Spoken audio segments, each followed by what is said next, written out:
आज हम एक ऐसे व्यक्तित्व की बात करेंगे जिसने अपने जीवन में सत्य के आग्रह को सबसे आगे रखा, सत्य के लिए यातनाएं झेली, मगर सत्य पर असत्य को हावी नहीं होने दिया। जी हाँ, हम बात कर रहे हैं मोहनदास करमचंद गांधी यानी कि महात्मा गांधी जी की, जिन्हें हम बापू के नाम से भी जानते हैं। महात्मा गांधी जी का जन्म 2 अक्टूबर 1869 में पोरबंदर में हुआ था। वैसे तो महात्मा गांधी जी ने अपना पहला सत्याग्रह बिहार राज्य के चंपारण में सन 1917-18 में किया था। चंपारण में ब्रिटिश हुकूमत ने नील की खेती करने वाले किसानों पर अपना जुल्म ढाया हुआ था। महात्मा गांधी जी ने इन किसानों की दास्तान सुनी और किसानों को अहिंसा के मार्ग पर चलकर आंदोलन करने की सलाह दी। बापू की बात मानकर हजारों की संख्या में किसानों ने अपना अहिंसात्मक आंदोलन शुरू किया। इस पहले आंदोलन में महात्मा गांधी जी की लोकप्रियता दिन ब दिन बढ़ती गई। ब्रिटिश हुकूमत ने बापू की अहिंसात्मक शैली को पहले तो मामूली ढंग से लिया, मगर बाद में किसानों की बढ़ती संख्या देखकर हुकूमत हिल गई। ब्रिटिश हुकूमत गांधी जी की कार्यप्रणाली और आंदोलन की रूपरेखा देखकर हिल गई। पुलिस महकमा हरकत में आ गया। चंपारण के पुलिस अधीक्षक ने गांधी जी को तत्काल प्रभाव से चंपारण छोड़ने का आदेश दिया, मगर गांधी जी ने अपने अहिंसात्मक आंदोलन के साथ चंपारण गुंजा दिया। गांधी जी ने ब्रिटिश हुकूमत के आदेश को ठुकरा दिया, जिसकी वजह से गांधी जी को अगले दिन अदालत में हाजिर होना पड़ा। गांधी जी के समर्थन में अदालत के बाहर हजारों की संख्या में किसान एकत्र होने लगे। किसानों को अदालत के बाहर एकत्र होते देख अदालत की कार्रवाई में भी अड़चन आती दिखने लगी।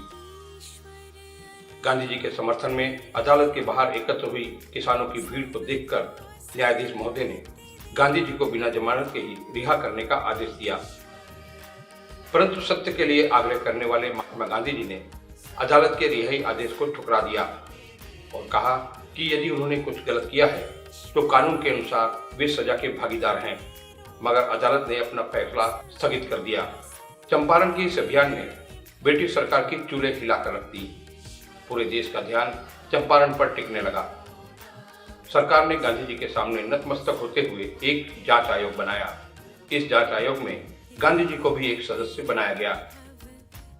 गांधी जी ने आयोग में किसानों का पक्ष रखा और ब्रिटिश सरकार की गलत नीतियों का आयोग की बैठकों में जमकर विरोध किया। इस विरोध का नतीजा बेहद सकारात्मक निकला। सरकार ने एक कानून बनाकर सभी तरह की गलत प्रथाओं को तत्काल प्रभाव से समाप्त कर दिया। किसी और के लिए नील की खेती करने वाले किसानों को अब अपनी जमीन का मालिकाना हक मिल गया था। गांधी जी ने चंपारण में नील की खेती करने वाले किसानों के हक की आवाज उठाकर पहली बार सत्य के आग्रह का प्रयोग किया और सफल रहे। इस तरह से चंपारण गांधी जी के सत्याग्रह की जन्मस्थली बनकर सामने आया। हम अपने दर्शकों को जानकारी देना चाहते हैं कि जो नमक हम आज की तारीख में आसानी से हासिल कर लेते हैं और हर माह राशन में नमक का पैकेट मंगवाते हैं, वह नमक आज हमें यदि सहज व सुलभ तरीके से उपलब्ध है तो वह भी हमारे सबके प्रिय बापू की ही देन है। महात्मा गांधी जी ने the arbitrary British salt tax का खुलेआम विरोध करना शुरू किया और साबरमती से लगभग 250 किलोमीटर दूर पैदल सफर को तय कर दांडी के समुद्री किनारे पर नमक बनाने का कार्य आरंभ करवाया। दर्शकों, आपको शायद इस बात का ज्ञान भी न हो कि आज सहज रूप से उपलब्ध नमक ब्रिटिश हुकूमत के समय इतनी सहजता से उपलब्ध नहीं था। ब्रिटिश हुकूमत के समय नमक के वितरण का पूरा अधिकार ब्रिटिश हुकूमत के हाथ में ही था। जनता को 50 किलोमीटर का लंबा सफर तय करके सरकारी जगहों पर बने मुख्यालयों तक जाना पड़ता था। कई बार तो नमक का वितरण न होने से लोग निराश मन से खाली हाथ लौट जाते थे। ऐसे में आस पड़ोस के घरों से नमक मंगाकर काम चलाना पड़ता था। ब्रिटिश हुकूमत के समय नमक की भारी किल्लत के चलते एक कहावत मशहूर थी कि यदि किसी के हाथों से नमक जमीन पर गिर जाए तो उसे अपनी आंखों से नमक को उठाना पड़ेगा। ब्रिटिश हुकूमत के दिनों में नमक के बड़े बड़े पत्थरनुमा ढेले मिला करते थे। इस बड़े बड़े पत्थरनुमा ढेलों को घर लाकर पीसना पड़ता था। इन सब में काफी मेहनत लगती थी। इसी वजह से कहा जाता था कि आंखों से नमक उठाना पड़ेगा, यानी कि नमक के लिए काफी संघर्ष करना पड़ेगा। ब्रिटिश हुकूमत ने 1882 में नमक कानून बनाकर नमक का वितरण अधिकार अपने हाथों में ले लिए। गांधी जी ने अपने हिंसात्मक आंदोलन के समय देखा कि लोग नमक के लिए तरस रहे हैं, मगर ब्रिटिश हुकूमत अपने नियमों में बदलाव करने के लिए तैयार नहीं थी। लोग ब्रिटिश हुकूमत को कर अदा करने के बाद ही नमक खरीद पाते थे। गांधी जी का मन यह सब देखकर विचलित हो गया। गांधी जी ने नमक कानून को तोड़ने का प्रण लिया। साबरमती से लगभग 250 किलोमीटर की पैदल यात्रा कर गांधी जी दांडी के समुद्री किनारे पर पहुंचे, जहां कई वर्षों से नमक बनाने का काम किया जाता था, मगर यह काम ब्रिटिश हुकूमत को कर अदा किए बगैर नहीं हो पाता था। एक निश्चित मात्रा में ही नमक की खेती की जाती थी। यदि कोई नमक का निर्माण मनमाने ढंग से करके उसे बाजार में बेचने की कोशिश करता तो उसे कड़ी सजा का प्रावधान था। अप्रैल के पहले सप्ताह में 1930 को गांधी जी ने दांडी में नमक का निर्माण अपने हाथ से किया और ब्रिटिश हुकूमत को एक भी रुपया कर के रूप में नहीं चुकाने का संकल्प किया। लगभग 80,000 से भी ज्यादा अधिक नमक सत्याग्रही जेलों में ठूल दिए गए। इस नमक आंदोलन को मूर्त रूप देने वाले मोहनदास करमचंद गांधी यानी कि हमारे आपके बापू, हमारे आपके महात्मा गांधी जी को इस आंदोलन के लिए 1 साल तक जेल में बिताना पड़ा। मगर गांधी जी इस जेल यात्रा से विचलित नहीं हुए। पूरे देश सहित विश्व में गांधी जी के इस सत्याग्रह की चर्चा होने लगी। हर किसी की जुबान पर बस एक ही नाम था, महात्मा गांधी, और महात्मा गांधी जी का अहिंसात्मक सत्याग्रह। गांधी जी की कार्यप्रणाली से लोगों में जोश बढ़ता ही जा रहा था। अपनी उम्र के 61वें साल में जब गांधी जी ने नमक सत्याग्रह के लिए 250 किलोमीटर की पैदल यात्रा की, तब लोग आश्चर्य से देखते रह गए। कई नौजवानों को अपनी चलने की गति से गांधी जी ने पीछे धकेल दिया। एक लाठी के सहारे चलने वाले बापू यानी कि महात्मा गांधी ने अपनी उम्र को पीछे धकेलते हुए हर आंदोलन को सत्य के आग्रह का आंदोलन बना दिया। सत्याग्रही महात्मा गांधी जी ने अपने जीवन काल में कभी सत्य को पीछे हटाकर कार्य नहीं किया। गांधी जी अपने प्रवचनों में भी हमेशा कहते थे कि सत्य की राह पर चलने वाला कभी विचलित नहीं हो सकता। सत्य की राह अपने आप में ही अहिंसा की राह के रूप में तब्दील हो जाती है। एक सत्य हजारों झूठ को पल में बदलने की ताकत रखता है। हमारे सबके प्रिय बापू यानी कि महात्मा गांधी जी को उनकी सादगी और सत्य के आग्रह को देखकर ही गुरुदेव रविंद्रनाथ टैगोर जी ने महान आत्मा यानी कि महात्मा का दर्जा दिया था। गांधी जी का मानना था कि सत्य की व्यापक तलाश में अपनी खुद की गलतियों पर प्रयोग करने चाहिए, सत्य पर लगातार प्रयोग करते रहना चाहिए। इस सत्य के मार्ग में कई बाधाएं आ सकती हैं, मगर सत्य का कभी पतन नहीं हो सकता। सत्य हमेशा चमकते सूरज के समान है, जिसके सामने झूठ की आंखें टिक नहीं पाती हैं। चंपारण के अहिंसात्मक सत्याग्रह और नमक सत्याग्रह के पश्चात गांधी जी ने अपने आप को पूरी तरह से सत्य के अधीन कर दिया। आपको बता दें कि ब्रिटिश हुकूमत द्वारा लाए गए रोलेट एक्ट का विरोध करने के लिए गांधी जी ने सभी क्षेत्रों में शांतिपूर्ण हड़ताल करने की घोषणा की। गांधी जी की अपील का देश भर में असर हुआ और देशव्यापी हड़ताल शुरू हो गई। दिल्ली से लेकर अमृतसर तक गांधी जी एक जादू बनकर आज़ादी की लड़ाई लड़ने वाले स्वतंत्रता सेनानियों के दिलों पर छा गए। गांधी जी इस दौरान पंजाब जाना चाहते थे, मगर ब्रिटिश हुकूमत के इशारे पर महात्मा गांधी को बीच में ही गिरफ्तार कर लिया गया। गांधी जी की गिरफ्तारी की खबर पूरे देश में जंगल की आग की तरह फैल गई। कुछ लोगों ने क्रोधित होकर हिंसा का रास्ता अपना लिया। इस हिंसात्मक जंग को देखकर गांधी जी काफी दुखी हुए और उन्होंने अपना सत्याग्रह वापस लेने की घोषणा कर दी। अपने देशवासियों की हिंसात्मक क्रियाओं से दुखी होकर गांधी जी ने 3 दिनों का उपवास रखने की घोषणा कर दी। 13 अप्रैल 1919 को जिस दिन महात्मा गांधी जी ने 3 दिन के उपवास की घोषणा की, उसी दिन अमृतसर के जलियांवाला बाग में जनरल डायर ने गोलीबारी कर हजारों स्वतंत्रता सेनानियों को मौत के घाट उतार दिया। इस घटना की गांधी जी ने तीव्र निंदा की और असहयोग आंदोलन की नींव रखी।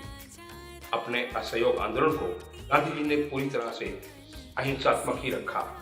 गांधी जी ने अपने अहिंसात्मक आंदोलन के दौरान जंग इंडिया और नवजीवन जैसे समाचार पत्रों में आलेख प्रकाशित कर आम जनमानस को भी आंदोलन में शामिल होने के लिए मजबूर कर दिया। इस असहयोग आंदोलन ने ब्रिटिश हुकूमत को हिलाकर रख दिया। सरकारी कामकाज ठप सा हो गया। ब्रिटिश हुकूमत ने असहयोग आंदोलन में हिस्सा लेने वाले हजारों लोगों पर मुकदमे दायर करने शुरू कर दिए। कईयों को जेल में डाल दिया गया। फरवरी 1922 में चौरी चौरा में हिंसा होने के पश्चात गांधी जी ने हिंसा को पाप की संज्ञा दी। गांधी जी ने चौरी चौरा की हिंसा के पश्चात 5 दिन का उपवास शुरू किया और हिंसा का प्रायश्चित किया। सरकार ने गांधी जी का उपवास समाप्त होते ही उन्हें गिरफ्तार कर लिया। अदालती कार्रवाई चली और गांधी जी को 6 साल की सजा सुनाई गई। इस सजा को सुनाने वाले न्यायाधीश ने भी कहा कि यदि गांधी जी अपना असहयोग आंदोलन रोक देते हैं तो सजा कम कर दी जाएगी, मगर गांधी जी ने अपना आंदोलन वापस लेने से साफ इनकार कर दिया। जेल में गांधी जी ने अपना सारा समय प्रार्थना करने में बिताया।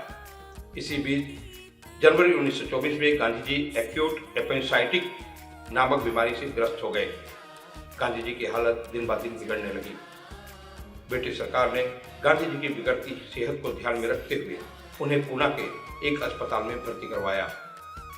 अस्पताल से छुट्टी मिलने के पश्चात गांधी जी को सरकार ने बाकी सजा माफ करते हुए रिहा कर दिया। अहिंसा को अपना मूल मंत्र मानकर आजादी की लड़ाई में अपना महत्वपूर्ण योगदान देने वाले महात्मा गांधी जी ने जब देखा कि आजादी की जंग को हिंसा का दीमक लगना शुरू हो गया है तो गांधी जी काफी दुखी हो गए। हिंसा को अहिंसा का पाठ पढ़ाने के लिए गांधी जी ने अपनी सेहत का ख्याल न रखते हुए 21 दिन का उपवास करने की घोषणा कर दी। महात्मा गांधी जी की सादगी का आलम यह था कि वे खुद ही सूत काटते थे और उसी सूत से बने कपड़े पहनते थे। गांधी जी बुरा मत देखो, बुरा मत सुनो और बुरा मत बोलो में विश्वास रखते थे। अपने जीवन काल में महात्मा गांधी जी ने हिंसा को दूर ही रखा। सत्य के लिए आग्रह करना और उस सत्य को अपने जीवन में एक प्रयोग के रूप में समाहित करना गांधी जी का कार्य रहा। गांधी जी यदि सत्य के लिए आग्रह करते थे तो पहले उस सत्य पर खुद अमल करते थे। अपनी प्रार्थना सभाओं में गांधी जी अक्सर कहा करते थे कि अपने आचरण में सत्य को लाना ही सबसे बड़ा मानव धर्म है। यदि आप दूसरों को सत्य के लिए प्रेरित करते हैं मगर अपने आप को सत्य से दूर रखते हैं तो आपका सत्य के लिए किया गया आग्रह बेकार है। महात्मा गांधी जी ने अपने सत्याग्रह के जरिए देश को एक ऐसी सीख दी जिसे भुला पाना कई पीढ़ियों तक असंभव है। गांधी जी के बारे में अमेरिका के पूर्व राष्ट्रपति विंस्टन चर्चिल कहा करते थे कि यह व्यक्ति अधरंगा फकीर है जिसके बारे में आने वाली पीढ़ियां आश्चर्य व्यक्त कर सकती हैं कि मामूली सी कदकाठी वाला यह व्यक्ति कभी भारत देश की सरजमी पर चला करता था। गांधी जी की उम्र और देह को देखकर सरोजिनी नायडू जी ने गांधी जी को मिकी माउस तक कहा था, जो कि मामूली देह का होने के बावजूद हर कार्य को बखूबी अंजाम देता था। गांधी जी के द्वारा चलाए गए असहयोग आंदोलन, किसान सत्याग्रह अथवा नमक सत्याग्रह सहित आज़ादी की लड़ाई में किए गए सभी अन्य सत्याग्रह हमें आज भी गांधी जी के बताए मार्ग पर चलने को मजबूर करते हैं। यदि गांधी जी उस समय नमक कानून को तोड़कर नमक बनाने का अपना संकल्प पूरा न करते तो शायद हमें कई वर्षों तक नमक के लिए ब्रिटिश हुकूमत के सामने हाथ पसारने पड़ते। नमक के लिए शायद हमें कानून को मानने के लिए बाध्य होना पड़ता। अहिंसा के पुजारी महात्मा गांधी जी की दूरदर्शिता का ही नतीजा है कि आज हम नमक के लिए किसी भी तरह का कर अदा नहीं करते हैं। नमक का सरकारी कोटा भी नहीं है। मानवता के पुजारी के रूप में अपनी एक अलग पहचान रखने वाले महात्मा गांधी जी को 30 जनवरी 1948 वाले दिन एक प्रार्थना सभा में एक युवक ने गोली मार दी। इस गोलीबारी में अहिंसा का पुजारी हमेशा के लिए हमसे दूर चला गया। गांधी जी की निंदनीय हत्या के पश्चात देश के पहले प्रधानमंत्री पंडित जवाहरलाल नेहरू ने रेडियो में अपने संदेश के दौरान कहा था कि वह ज्योति चली गई जिसने लोगों के अंधकारमय जीवन को रोशनी दी। चारों दिशाओं में अंधेरा हो गया है। मैं चुप नहीं रह सकता, लेकिन मेरी समझ में नहीं आ रहा है कि मैं आप लोगों से क्या कहूँ और कैसे कहूँ। हम सबके लाडले नेता जिन्हें हम बापू कहते थे, देश के राष्ट्रपिता अब नहीं रहे। हमारे सिर से उनका साया चला गया। बापू ने देश को जो प्रकाश दिया वह सामान्य नहीं था। वह जीवन जीने का मंत्र देने वाली ज्योति थी। उस रोशनी ने देश के कोने कोने में उजाला फैलाया। संपूर्ण विश्व ने इसे देखा। उनके सत्य, प्रेम और अहिंसा के दीपक हमेशा इस देश के लोगों को अपनी रोशनी देते रहेंगे। दर्शकों, महात्मा गांधी जैसे लोग मरकर भी जीवित रहते हैं। गांधी जी ने अपने बल पर विश्व को यह दिखा दिया कि प्रेम, सत्य और अहिंसा ही सर्वश्रेष्ठ मार्ग है। स्वराज, सत्याग्रह, प्रेम, अहिंसा के संबंधों में बापू के सिद्धांत अनमोल हैं। आज महात्मा गांधी जी की पुण्यतिथि पर आइए हम सब मिलकर उन्हें नमन करें। जय हिंद।